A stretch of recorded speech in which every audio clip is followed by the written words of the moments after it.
রাজনীতিকে নিয়ে সেই সুযোগ আপনাকে দেবে না। সন্ত্রাসী পৌরসভার কয়েকজন, উপজেলার কয়েকজন, আমি নাম বলবো না, তারা হইলে বেড়াইতেদের মতো আজকে ওইখানে বাদামতলি মোড়ে, কালকে এখানে বলফার মোড়ে সারা কর্মসূচি আগে এক জায়গায় করে বসে আছে। ওইখানে যেগুলো বিএনপির নামদারি নেতা আছে এদেরকে আমরা গেছিয়া হিসাবে বেড়াইতে হিসাবে আমি উৎসাহিত দিলাম। এদের থেকে এক জায়গায় নাই।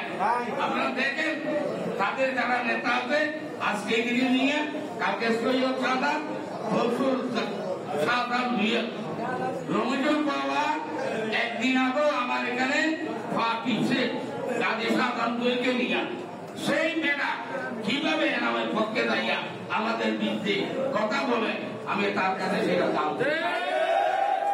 দল আছে, একটা দল করো, যেখানে সাদা পাওয়া যায় সেইখানেই তোমার দল।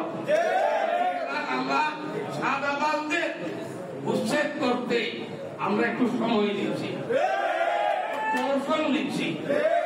কৌশলের বিনিময়ে তোমাদেরকে বিএনপির নামদারি যে সাদাবাদী করতে গো সেটার থেকে আমরা ইনশাআল্লাহ উদ্ধার করবো।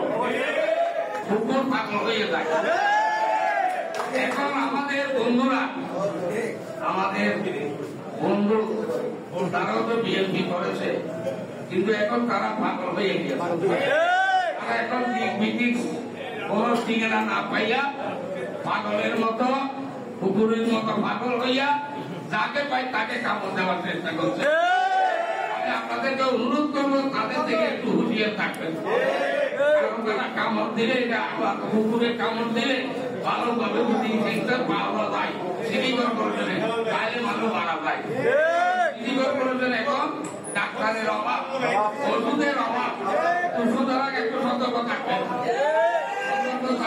আমাদের দরকার আমরা বিএনপি পরিবারে ঘরে ঘরে গিয়ে আমাদের মা বোনদেরকে সদস্য করবো, আমাদের ভাইদেরকে সদস্য করবো, যারা আমাদের মুরব্বী, যারা আমাদের ভাই তাদেরকে আমরা